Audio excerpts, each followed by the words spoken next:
இன்னைக்கு வீடியோல பார்க்க போறது ஒரு கியூட்டான ஒரு நெக்லஸ்ங்க. ரொம்ப சூப்பரா இருக்கும். இது வந்து ஒரு அழகான மைக்ரோ பாலிஷ் நெக்லஸ் தான். ஸோ கோல்டு மாதிரியே இருக்கும். இதுல 2 கலர் காம்பினேஷன் இருக்கு. நான் ஃபர்ஸ்ட் உங்களுக்கு டிசைன் காட்டிடுறேன் பாருங்க.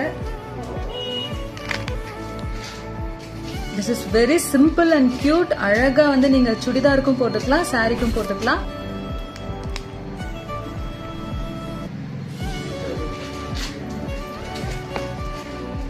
நான் போட்டிருக்கேன் பாருங்க. இதோட லென்த் வந்து இவ்வளவுதான் இருக்கும். 18 இன்ச்சஸ்ல வந்து கொடுத்துருக்காங்க. பட் ரொம்ப அழகா இருக்கும், ரொம்ப சூப்பரா இருக்கும். நான் போட்டிருக்கிறது வந்து white stone and multi colour காம்பினேஷன்ல இருக்கு. இதுல வந்து ஒயிட் வராது, red and green combination stone கொடுத்துருக்காங்க. நீங்க பார்த்துட்டு இருக்க இந்த நெக்லஸோட பிரைஸ் பாத்தீங்கன்னா ஜஸ்ட் 480 தாங்க. ஸோ ஷிப்பிங் சார்ஜ் வரும். ப்ரீமியம் குவாலிட்டி, மிஸ் பண்ணிடாதீங்க. பிடிச்சிருக்கவங்க கொடுத்துருக்க வாட்ஸ்அப் நம்பருக்கு மெசேஜ் பண்ணுங்க.